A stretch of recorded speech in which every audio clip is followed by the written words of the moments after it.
Now, ladies and gentlemen, my guest has stated in her book, Where Did the Towers Go?, that today's program is, well, she stated, and I'm stating as well, that today's program is dedicated to the memory of all those who have lost their lives on 9/11 and to those courageous first responders who continue to die in large numbers today due to the toxicity of the air that they were exposed to on that fateful day. Words alone, ladies and gentlemen, cannot express all that they have done for the American people. And, well, again, the evidence that my guest has amounted in her investigation and research into the World Trade Center catastrophe, or let's just call it a false flag, by far the most comprehensive expose detailing what scientifically happened to the towers.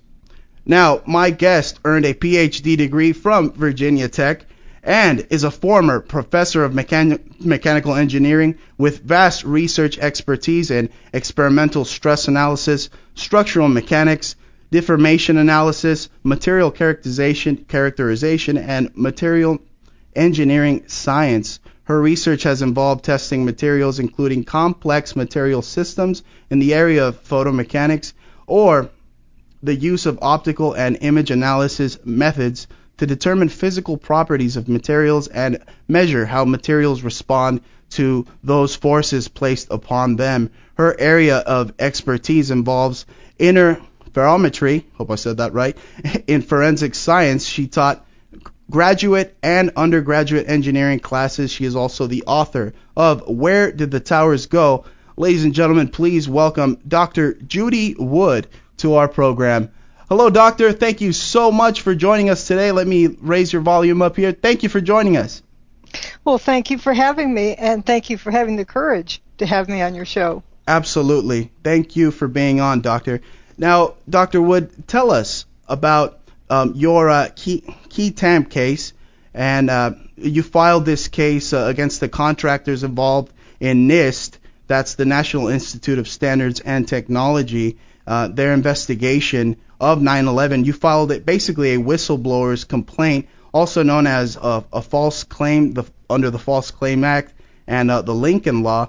Please tell us about, what I believe is a historic case against these disinfo artists out there that can say what they want. You know, they could play with Legos all they want, but they don't have the knowledge or the guts, like yourself, to bring this information to a federal court system, or even to NIST for that matter.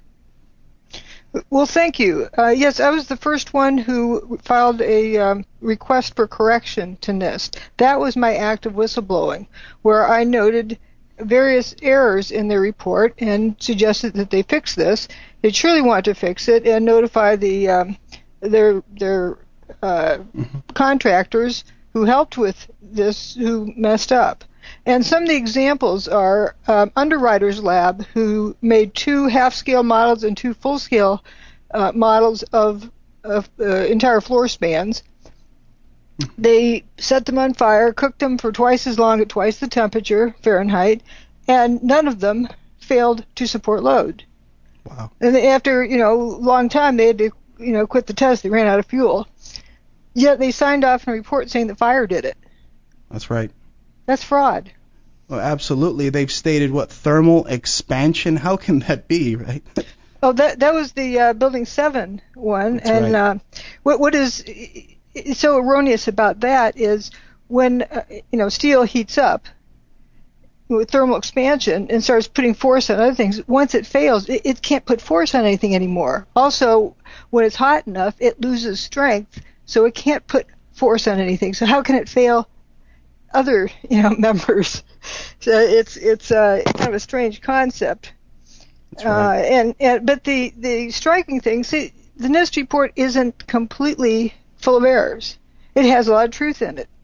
They just ignored that when they came up with a solution. But few people realize that NIST and its contractors did not analyze the demise of the buildings. Mm-hmm. They only produced a probable, hypothetical, whatever scenario that had nothing to do with reality. That's right. Well, it truly contradicts the laws of physics, right, Doctor? Well, it doesn't agree with what happened. And a term that I learned early on that it's sort of my motto, empirical evidence is the truth. That right. Theory must mimic, not the other way around. That the theory needs to match the truth, needs to match the empirical evidence. That is, the fact. And NIST came up with this model, but it didn't match the facts. So the model's no good. But NIST did report very valuable information. They just didn't use it. For example, that there's virtually no seismic signal. It was very low magnitude, but there were no detectable S waves or P waves with any of the 5 events, which means the building did not hit the ground. There's only that you can't come to any other conclusion. If you slam something down on bedrock, it's going to ring like a tuning fork. That's right. It didn't. But there's 3 kinds of waves: surface wave, an S wave, and P wave. P wave, the primary wave, it's the first to arrive at the seismic station. Then there's the S wave or shear wave that is a little bit later, and the lag time will tell you how far away the epicenter is. Like in an earthquake. Those 2 signals travel through the Earth. That's right. The seismic station didn't record anything traveling through the Earth with the demise of the towers. Wow. Only a surface wave. Now, if King Kong reaches over and grabs those buildings and chucks them up in outer space or whatever, just removes the weight off the ground, you're unloading the ground. That's like getting up off your mattress in the morning and it recovers, or getting off the sofa.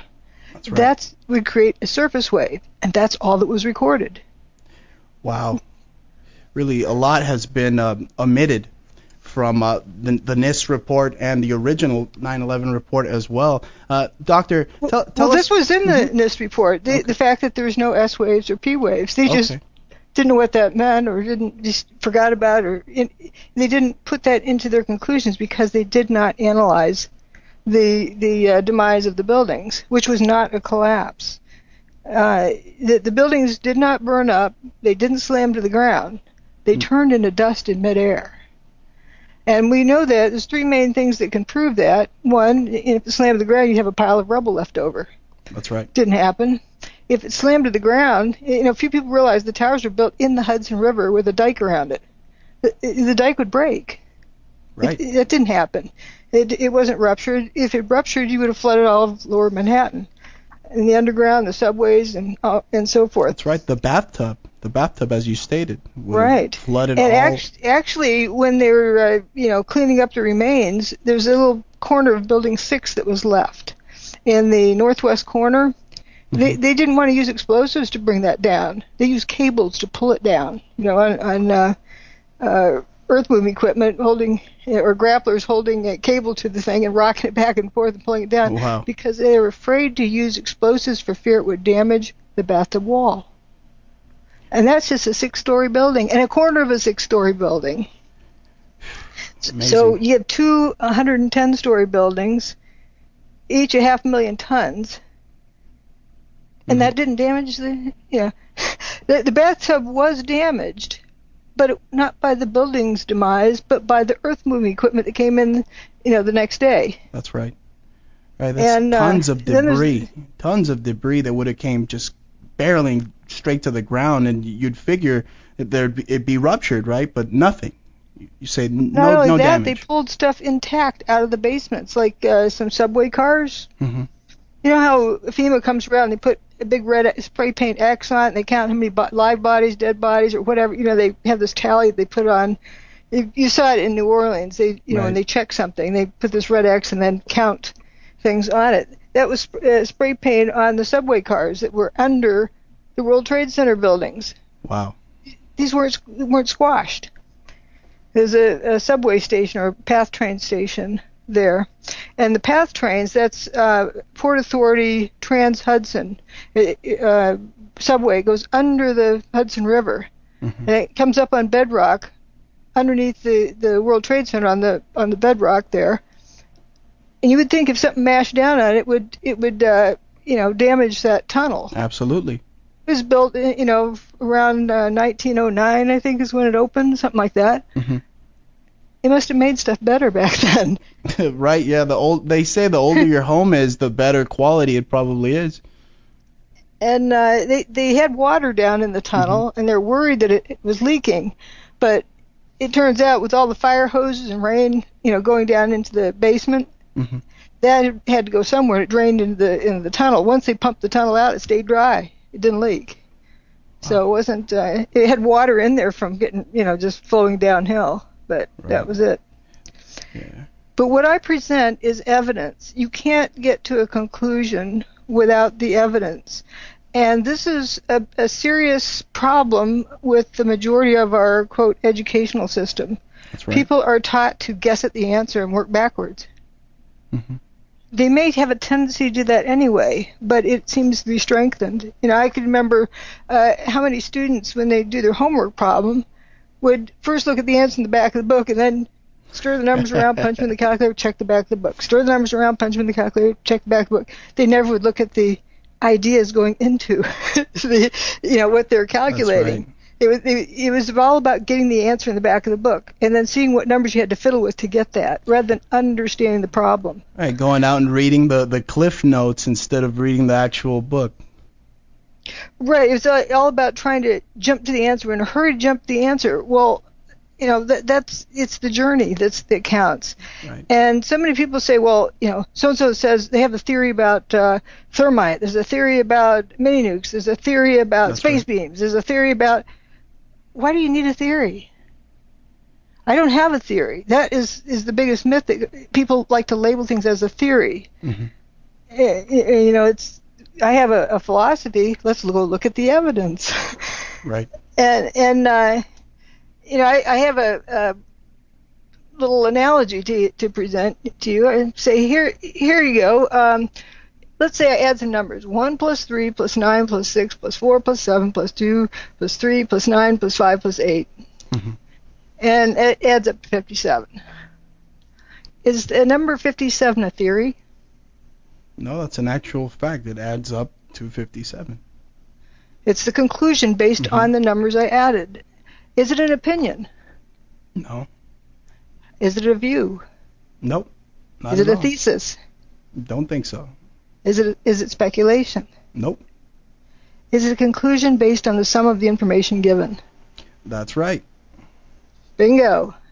Can you arrive at the same number, 57, if you omit all but the last two numbers? Not at all. Nope. Not at all. Evidence works this way. If you want to get the right answer in a forensic investigation, you must look at all of the evidence.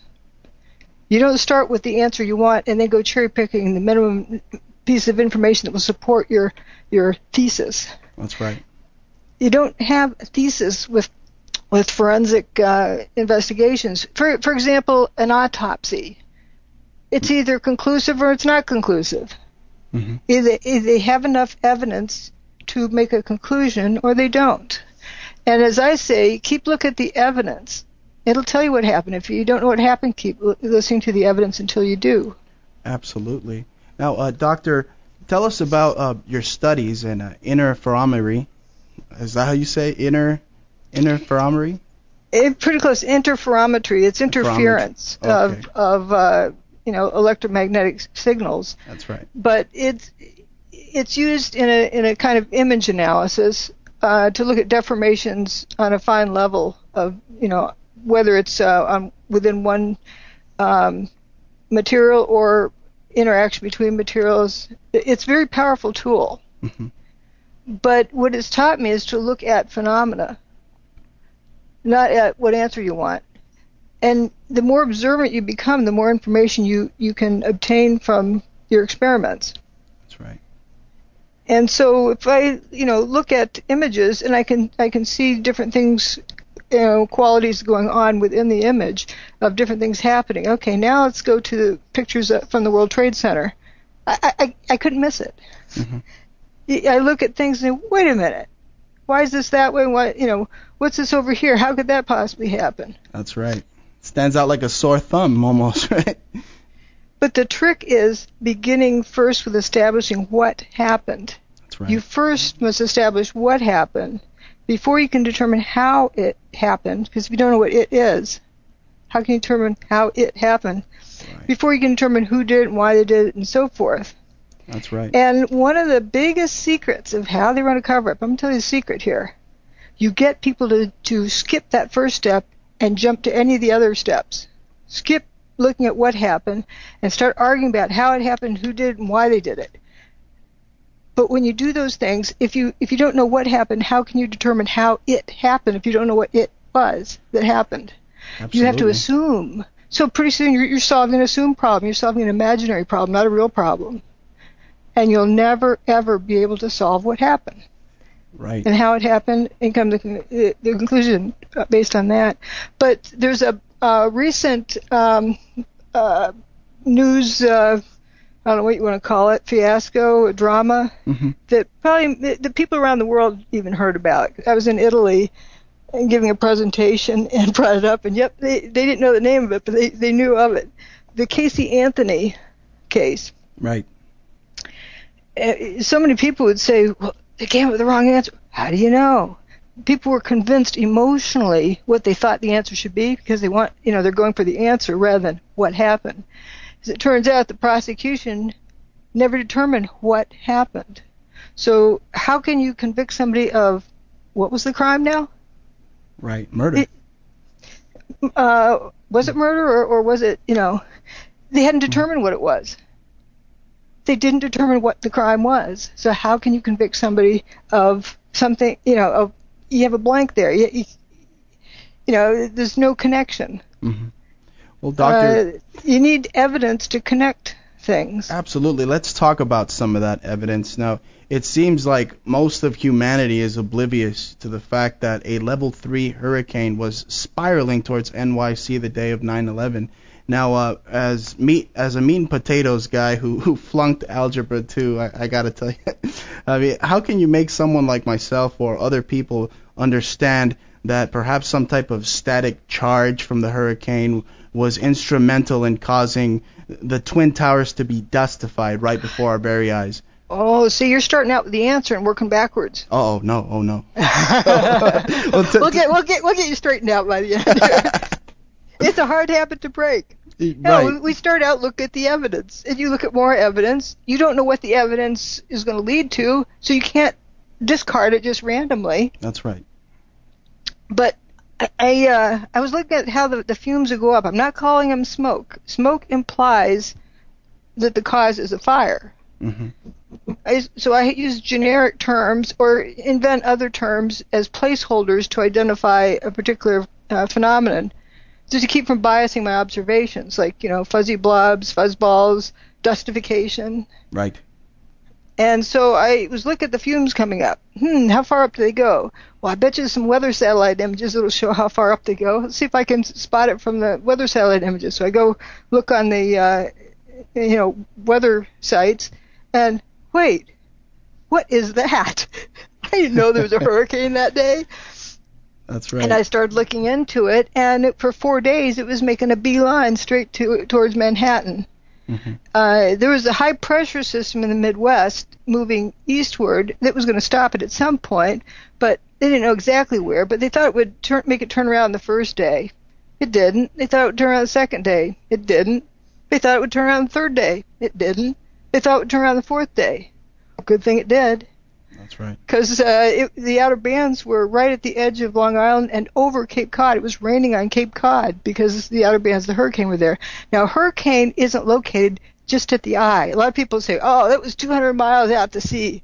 Mm-hmm. The center of it was, but if that thing is 500 miles in diameter, it's on the shoreline. That's right. And so, okay, now, what do hurricanes do? We now know there's a hurricane that was there. We know it was underreported, which is pretty weird. How could they be so sure it would turn around in the nick of time? That's because right. How long does it take to evacuate how many million people live in Manhattan? 6 million? Something like that. Very big number. Right? A big number. In Manhattan, you only have a few bridges. And I know that in Houston, when Hurricane Rita was aimed that direction, they had first a voluntary evacuation, then they ramped it up to, mandatory evacuation. And that's all surrounded by land that you can head out of town any which direction. Mm-hmm. Not just a few bridges that only, people in Manhattan don't own cars. So you would you owe it to the people to give them a voluntary time just in case. But they're out of time if it stayed any longer, and there would have been storm surges. Manhattan is right at sea level. It would have flooded Manhattan. That's right. So it makes you wonder. That's a fact. That's not speculation. As I like to say, is know what it is that you know, and know that everything else you don't know, and don't fill in that gap with speculation when you're doing such an investigation like this. Right. It's to be very careful, because then you fill your mind with stuff that is not true, or may not be true, or isn't fact. It's okay to step aside in a separate box and try out some scenarios, just logic-wise, but don't mix those back in with the what you've established.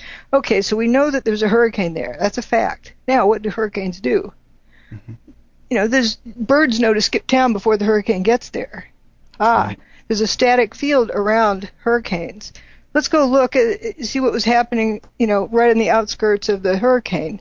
Turns out the three major airports surrounding Manhattan, LaGuardia, JFK, and Newark airports, all reported thunder on 9/11. That's evidence that it was close enough to cause those field effects. That's right. We'll leave it at that. We've established that was the environmental situation there. And, like a car wreck, if you're writing up a report on that, you don't neglect to put down what the weather conditions were, just in case it had an influence on what happened. All right. That's solid evidence right there. Now, Doctor, there have also been many reports that state that the steel from the Twin Towers was sent to China. But from pictures in your book, we see that there really is no steel visible unless they hired Speedy Gonzalez to come and clean up the mess. Now, this is, I believe, a diversionary tactic to keep us, like you said, from asking the hard questions. Like, what really happened? No, but people are given answers. They usually stop asking questions. People start asking questions. You give an answer, and they quit asking. They don't stop to think, does that answer make sense? So they, all the steel was shipped to China and immediately shipped to China. Well, you see a picture taken an hour after the demise of the towers, just while the dust is clearing the air, and the rubble is at ground level. But people then will not question that, because they'll assume that was later and I'll steal it to China instantly or something. I'm not saying it didn't get beamed to China. I'm not saying how it would have gotten there, but it wasn't there immediately afterwards. How could they have removed it that quickly? That needs to be explained. So where did the rumor come from that it was all shipped to China? You need to show me how it got to China in 1 hour. That's right. And that's it seems that doesn't add up. Not only that, many first responders discuss how there was no rubble there. And where'd the building go? They didn't even know the ones in Tower 1 during the demise of Tower 2 came out and where they were. They thought they came out of the wrong direction of the building, because wasn't there a building here? Right. Wow. Yeah, it is really strange, but there's one particular quote. I didn't find it, by Michael Ober, who talks about he didn't remember hearing the sound of the building hitting the ground. I don't have it handy, but he said something like, "Why do I not remember the sound of it? If it's that big of a building, it should make a loud noise." That's right. Yeah, and including WTC7, there's a video of somebody getting interviewed with Building 7 behind them, and so from the camera shot you see Building 7 behind them, and partway through you can hear conversations down the street and various other noises in the area, but you don't hear anything from Building 7, and you see it just start to move downward towards the ground, and it's either the interviewer or the cameraman says, whoa, whoa, whoa, when he notices the building's just dropping. Yeah. No sound. Terrifying. How do you get, it should sound like it was raining dump trucks. Right. You would expect that tons of debris barreling to the ground. You'd expect a huge sound to be emitted But really, Doctor, it's what is it? It's Locard's exchange theory, right? I mean, there's a trace of evidence left behind for everything that's done, right? I mean, they say that the steel was sent to China. Well, let's trace the evidence back and back and back until we get the story correct. Who made that statement, and why did they come to that conclusion? Right. Where are the receipts? Yeah, that's right. We need a return on our investment there. I'm not saying nothing went to China. You could have two beams go there, so you could say beams plural, but there wasn't any, much of any material to remove, beginning, with the first pictures. But also, there would be, and this is the third biggie that demonstrates the buildings didn't slam to the ground, the seismic signal. And we had talked about that, the lack of S wave and P wave for all 5 events that day. And just a surface wave. And the surface wave for Building 7 was equivalent to like a jackhammer. It was a 0.6 on the Richter scale. Right. And the Richter scale is exponential. And so, comparing that to a controlled demolition like the Seattle Kingdom, that was a 2.3 equivalent on the Richter scale. And the Building 7 is 6 times the potential energy of that building. So it should be a bigger number than 2.3. Absolutely. Another problem was, like with Tower 1, the ground shook for 8 seconds during the demise of Tower 1. If you drop a bowling ball off the roof, it takes about 9.5 seconds for it to hit the pavement below. Right. So why would the entire building go away and the ground shake for only 8 seconds? I'd seen your work in actually your theory, your philosophy, better said. Yeah, I changed it. Philosophy, evidence. Your evidence regarding the billiard ball on a film titled 9/11 Mysteries. Now they go way into the controlled demolition aspect, and they barely hint at your billiard ball theory. But again, you stated that a billiard ball if a billiard ball is to fall in a vacuum with no air resistance, 110 stories, it falls at about what, 8 or 9 seconds? 9.22. 9.22 seconds. Right. So that's what happened. With no wind resistance in a vacuum. Right. This pancake theory of theirs is totally thrown out the window. Or progressive collapse. The building did not collapse. And that was my big first issue with NIST in my whistleblower document, is the very title of their report was, something about the final report on the collapse of the towers. Right. But they assumed a collapse. They didn't demonstrate it, and their evidence contradicts a collapsing building. They have correctly in their report the seismic or the lack of seismic signal.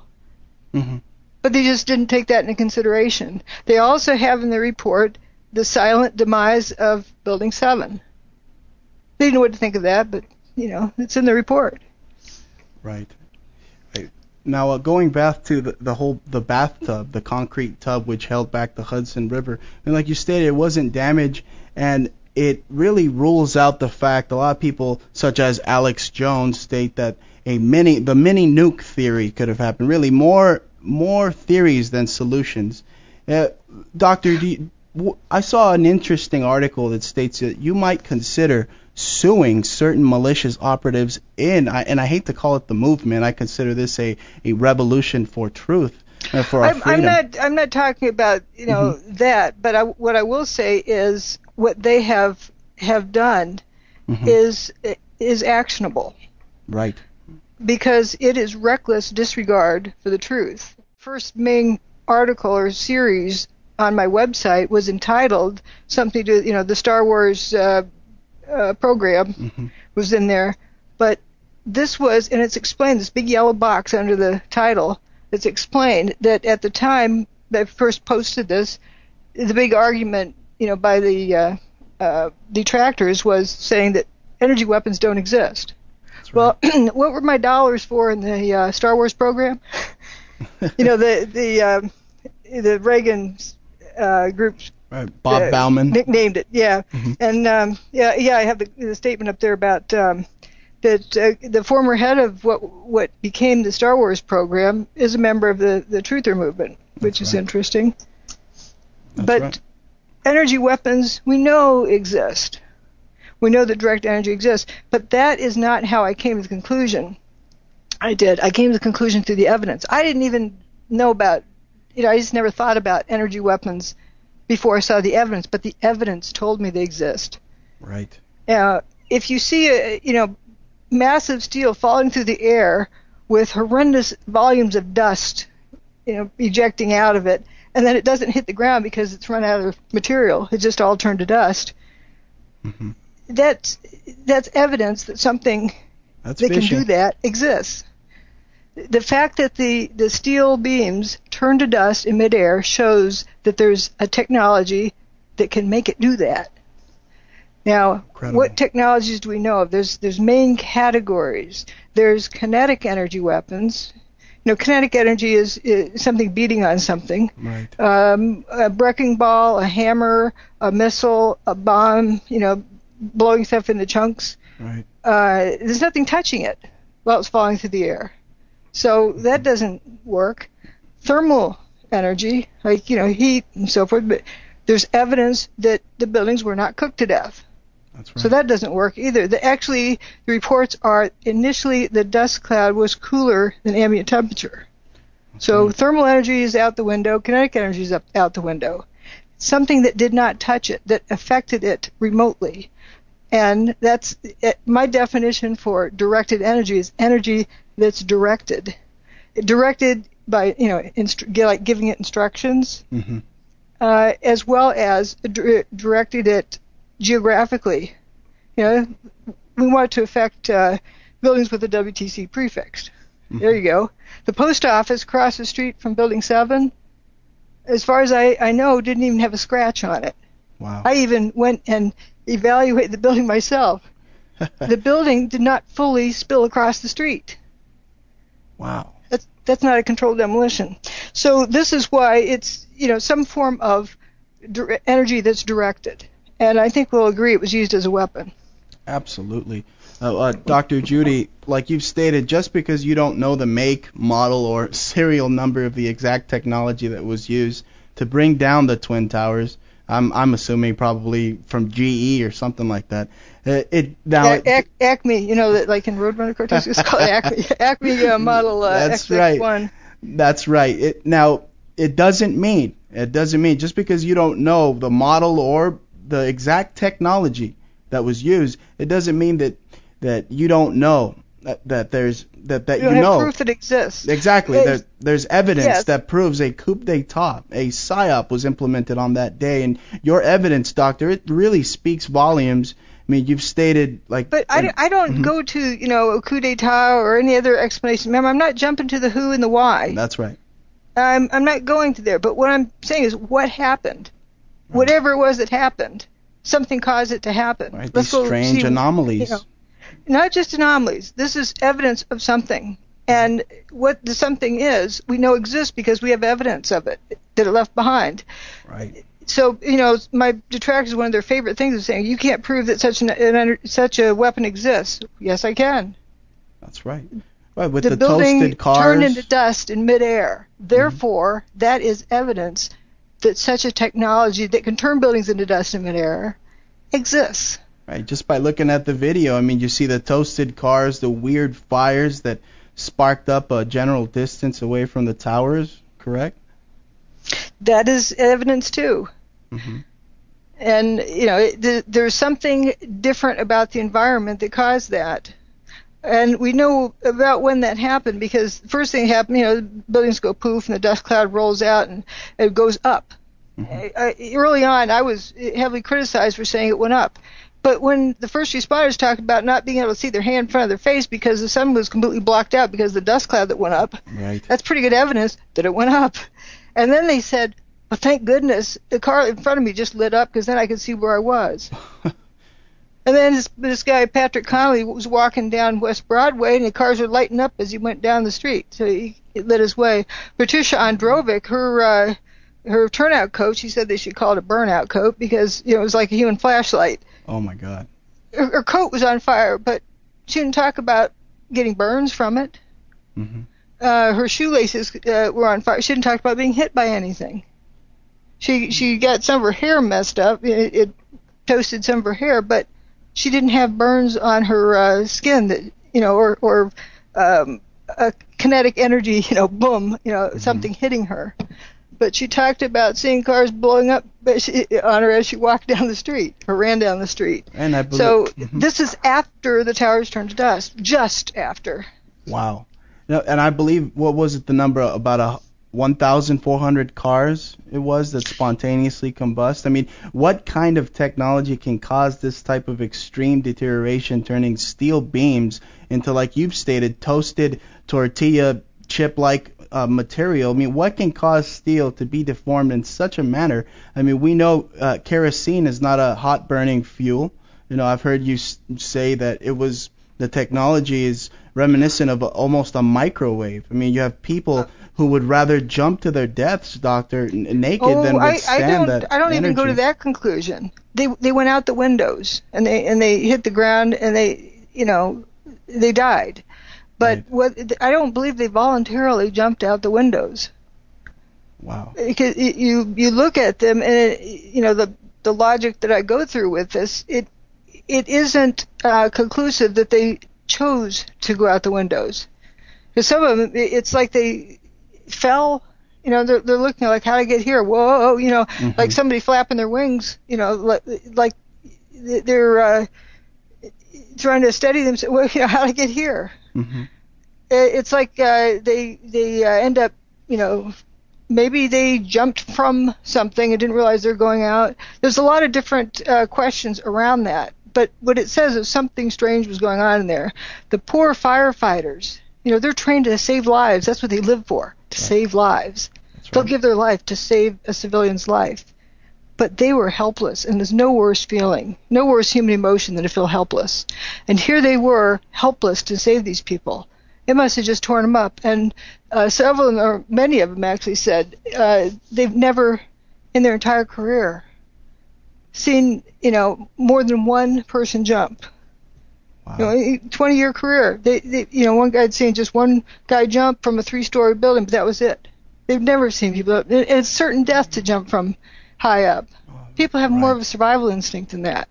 That's right. More self-preservation as human beings. And there was no evidence that it was fire-induced. And I got to looking at some of the images and see these people hanging from the 105th floor. There weren't fumes coming out those windows, but they're outside the building for some reason. And there's one guy that appears to be taking his pants off. He appears to be hanging by one hand and one foot from the 105th floor, taking off his pants. He already has his shirt off.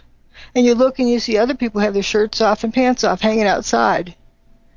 That doesn't make sense. You ask any firefighter, more clothes the better, because that's a protective layer between them and the fire. That's right. And if there's some, unexplained reason why they want to remove their pants, well, why not? And if there's smoke inside, why not just take a big deep breath, step inside, get the pants off, step back outside, and start breathing again? Mm-hmm. What necessitates taking the pants off outside the building, hanging by one hand and one foot? Really? You start looking at, more of these kind of questions, not just quickly glancing at something and running to an answer, but just be content to look at the process and leave things unanswered until the answer reveals itself. That is probably one of the biggest lessons here. Because if you jump to conclusions, you've been led to that conclusion. That's right. From a biasness. But if you just if you don't know, fine. That's, be comfortable with that. Because eventually something might come up. For example, the peeled effect on the cars. When I first noticed that, I didn't know what it meant, but I could see there was this trend. So I just put that in a category. The peeling effect, it was like split thickness of a car door was peeled. Mm-hmm. Like it was delaminated, but this is not a laminated structure. That's right. What would cause it to peel?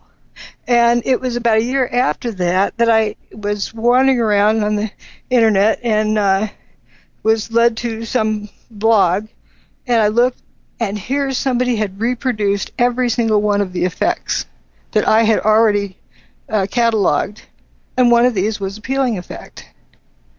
So, I'm not saying that is exactly what happened, but here's parallel evidence. So let's go look at how this was caused. And what I present in my book is parallel evidence and actual evidence. That's right.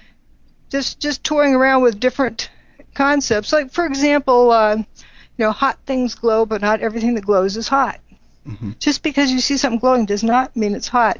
And for an example, I show a fluorescent light bulb and an incandescent light bulb.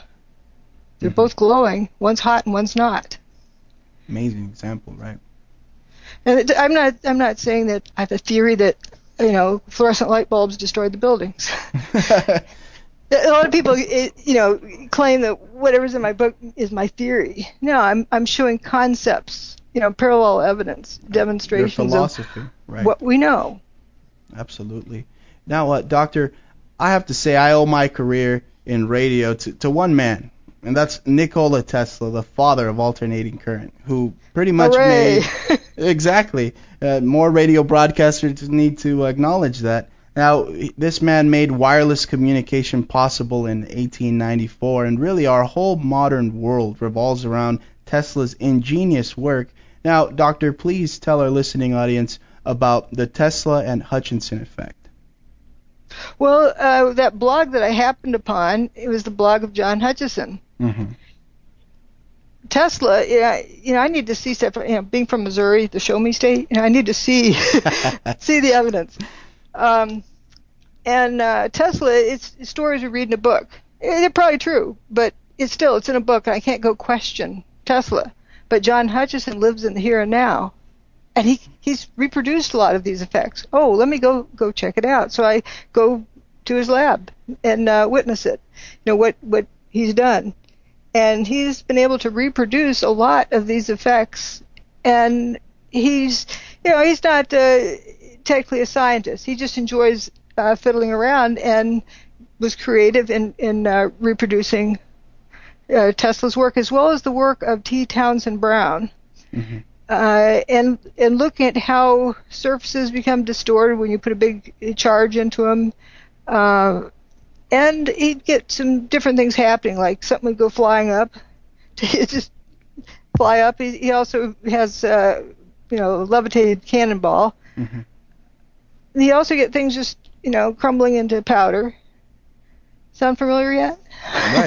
Right, absolutely. Or this one funny one. It's a big copper, solid cylinder of copper, making a big, curling up like a U-turn. And there's a solid molybdenum. It's about 2.5 or so inches in diameter, solid molybdenum, and it does this, curls up in this curlicue thing. Mm-hmm. There's a steel bar that he had that was bending in the middle, like it sort of turns into jello, and it was doing sit-ups. That was kind of cute. Right. Another a flat piece of metal, kind of like the shape of a metal file, that just developed a crack in the middle, and part of it just started moving to one side. Wow. There's another piece of steel that is like jello and shimmering, and it almost looked like it had a heartbeat. It was, kind of strange. But amazing. Once the gizmo's turned off, things kind of re-solidify if they're still together. Mm-hmm. If they're, once something's in a powder, it's done with. Right. And I have this analogy that it's like musical chairs. The music stops playing, you got to sit down, and sometimes there isn't a chair for you. Uh-huh. And you grab on a chair, but while the music's playing, everybody's up kind of floating around. Imagine that the atoms are like that. They let go of their connections, and they're just kind of floating loosely. Wow. And the music stops playing, and they need to grab back to their seat. That's right. Doctor, let's talk about the nature of what appeared to be a pyroclastic flow on 9/11.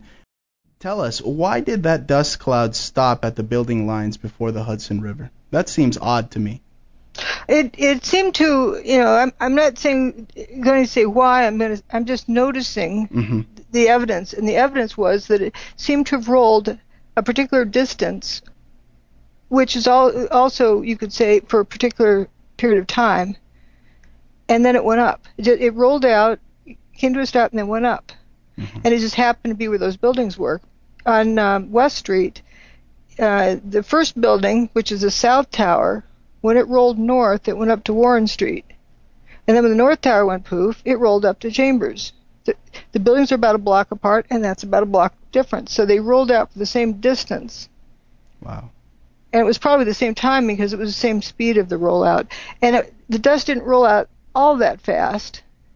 You may not have been able to, outrun it initially, but towards the end you could outrun it. You see from videos people just kind of trotting along, or a brisk walk, and then they see they're ahead of it, and it turns into a fast walk.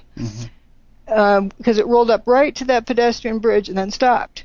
And from the overhead images, you could see after the South Tower went poof, I'm not going to say collapse, it's just my term for it turning to dust. The dust cloud rolled up, and you could see a abrupt line on the pavement where dust, no dust. And then the next one rolled up further. So without even seeing the buildings, you could tell from the dust on the ground what time the picture was taken. Wow. Now, Doc, before we run out of time here, we're running short on time. Please tell us about Building 7, and like the Twin Towers. What about Building 3? And what about Building 4 and Building 6? Right, there's Building 5. The whole WTC complex is vast, but let's talk about Building 7. Like the Twin Towers, it appeared to be lathering up, as you've stated in your book. Now, do you believe this very same thing happened with the Pentagon as well? Whatever it was that happened is the same characteristics and all of them. Building 4 is a good one to talk about. Okay. It looked like an X-Acto knife sliced off the north part of the north wing, and the rest of the building just turned to dust and went away. It reminded me of when I saw the aftermath of the big tornado that went through Topeka, Kansas. That's right. In the late 60s. And it looked just like, tornadoes tend to slice things. Where if you had binoculars, you could look in and see what was on somebody's desk. It was just that clean of a slice. It wasn't like stuff piled up and collapsed. It was a slice with, the building removed. If you remember the Pentagon, it had a slice where you could look in. There's a big, looked like an unabridged dictionary on a podium, sitting right on the edge of that slice. It was not singed. It was not destroyed. The pages were, That's right. It was just open. A desk was there unharmed, unhindered. and the windows were not broken. That's right. No, incredible. So if you have a fireball there, how does that happen? It must not have been a conventional fireball. It must have just looked like fire. Right. And you had toasted cars there. All the same symptoms. But we have the most amount of evidence and data for what happened in New York City. But once you study that carefully, it's easy to recognize the same symptoms elsewhere. Frothing up trees. I saw pictures of I originally had a chapter about the Pentagon for my book, as well as other chapters, but as it is, the book was big enough. Right. Really an awesome collegiate book, really. And thank you so much for sending me a copy, Doctor. Well, you're welcome. You're quite welcome. It's an important book. The best feedback I've gotten and the best compliment is folks have said it's a course in critical thinking. Absolutely. And that is indeed what my intention was. I don't want to tell people the answer. I don't want to tell them, what they are to think. I present them with the evidence, and I kind of walk them through. Here, look at this, and I point the arrow over and have a question. Why is this way? Right. I'm not making any conclusion from that. I want them to process it. Why do they think this is that way? Like a car upside down. Right. Why is the car upside down? Why are all the leaves still on the trees next to it? Or why is this car totally toasted? And I use toasted as in it's toast. It's history. You know, it's totally destroyed. You got to get another one. You can't fix it. It's beyond hope. But you have a toasted car, but the tree hanging over it still has all leaves on it and isn't burning. Really, it's so much evidence that your book brings forward, brings to the table. Now, Doc, unfortunately, we're out of time. Thank you so much, Dr. Judy, for putting your life on the line as you've done to bring us this incredible information. I feel that the families of the fallen are and will be eternally grateful to you for your wisdom, your courage. It's clear that you do this for the people on page 32 of your book. Thank you so much for joining us today. And please tell our listeners where they can find your incredible book, and give our listening audience your website as well, Doc. WhereDidTheTowersGo.com. One word, WhereDidTheTowersGo.com. That's the book site, and you can choose to order from the book site or from Amazon from there. And my regular site, which is sort of a warehouse of data. I left it as is. It's where I stashed my data like a file cabinet. Is drjudywood.com. That's DRJUDYWOD altogether .com.